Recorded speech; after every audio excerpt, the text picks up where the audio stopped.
നമസ്കാരം, news prime മലയാളത്തിലേക്ക് സ്വാഗതം. രണ്ട് സംസ്ഥാനങ്ങളിൽ കോൺഗ്രസ് അധികാരത്തിലേക്ക് വരാൻ എല്ലാ രീതിയിലും കഴിയും എന്ന് തന്നെയാണ് ദേശീയ സർവേകളിലെല്ലാം.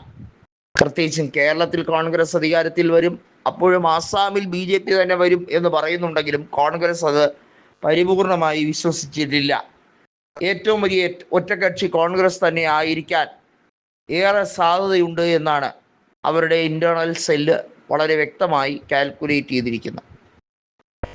എന്നിരുന്നാലും കേരളത്തിൽ മുഖ്യമന്ത്രി പ്രശ്നം തർക്കമാകാതിരിക്കാൻ കൃത്യമായി AICC നേതൃത്വം DK ശിവകുമാറിനെ നിയോഗപ്പെടുത്തും എന്നുള്ളതാണ്. അദ്ദേഹം മാതൃക കാണിച്ചൊരു വ്യക്തിയാണ്. നമുക്കറിയാം, കർണാടകയിൽ അവിടെ കോൺഗ്രസ് അധികാരത്തിലേക്ക് വരാൻ കാരണമായത് DK എന്ന വ്യക്തിയുടെ വ്യക്തിപ്രഭാവം ഒന്നുകൊണ്ട് മാത്രമാണ് എന്ന് വേണമെങ്കിൽ പറയാം. കാരണം കോൺഗ്രസിനെ ജനങ്ങൾ വിശ്വസിക്കാൻ കാരണം DK ശിവകുമാർ. DK ശിവകുമാർ ഇല്ലാത്ത ഒരു കോൺഗ്രസ് എന്ന് പറഞ്ഞാൽ കർണാടകയിൽ കോൺഗ്രസിനെ സംബന്ധിച്ചിടത്തോളം വലിയ തിരിച്ചടിയായിരിക്കും. കോൺഗ്രസിന് തിരിച്ചുവരവിന് എല്ലാ സാധ്യതകളും ഒരുക്കി കൊടുത്തത് DK ശിവകുമാർ.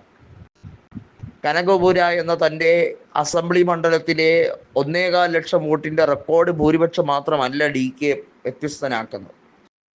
അദ്ദേഹം മുഖ്യമന്ത്രി പദത്തിൽ എത്താൻ എന്തുകൊണ്ടും യോഗ്യനാണ് എന്ന് സിദ്ധരാമയ്യയ്ക്ക് മറ്റാരേക്കാളും നന്നായിട്ട് അറിയാമെങ്കിലും മർക്കട മുഷ്ടിയോടെ അധികാരം പിടിച്ചു വയ്ക്കാൻ സിദ്ധരാമയ്യ കളിച്ച എല്ലാ കളികൾക്കും DK ഹൈക്കമാൻഡിനെ ഓർത്ത് ഹൈക്കമാൻഡിൻ്റെ ചൊൽപ്പടിക്ക് നിന്നുകൊണ്ട് വഴങ്ങിക്കൊടുക്കുകയായിരുന്നു. അങ്ങനെയാണ് ഉപമുഖ്യമന്ത്രി സ്ഥാനത്തിൽ തൃപ്തിപ്പെടേണ്ടി വന്നത്. എന്നിട്ടും കോൺഗ്രസിൻ്റെ സംഘടനാപരമായിട്ടുള്ള കാര്യങ്ങൾ പരിപൂർണമായി DKയുടെ കൈവശം വയ്ക്കുന്ന രീതിയിലേക്ക് തന്നെയാണ് കാര്യങ്ങളുടെ പോക്ക്. അതായത് ആ സംസ്ഥാനത്ത് ഏതെല്ലാം രീതിയിൽ കോൺഗ്രസിനെ ചലിപ്പിക്കണം, ഏതെല്ലാം രീതിയിൽ കോൺഗ്രസിൻ്റെ മുന്നോട്ടുള്ള ഗതിവിഗതികളെ നിയന്ത്രിക്കണമെന്ന് പരിപൂർണമായി DKക്ക് അറിയാം.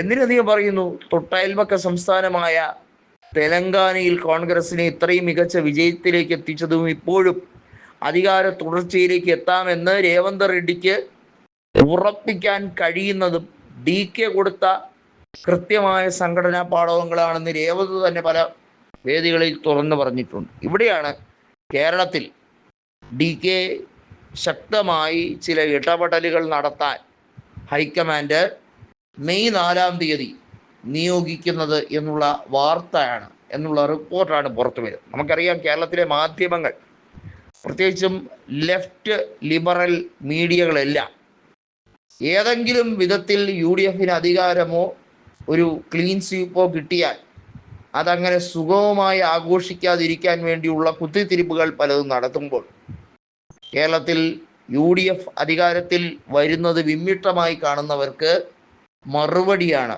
ഹൈക്കമാൻഡ് ഒരുക്കി വച്ചിരിക്കുന്നത്.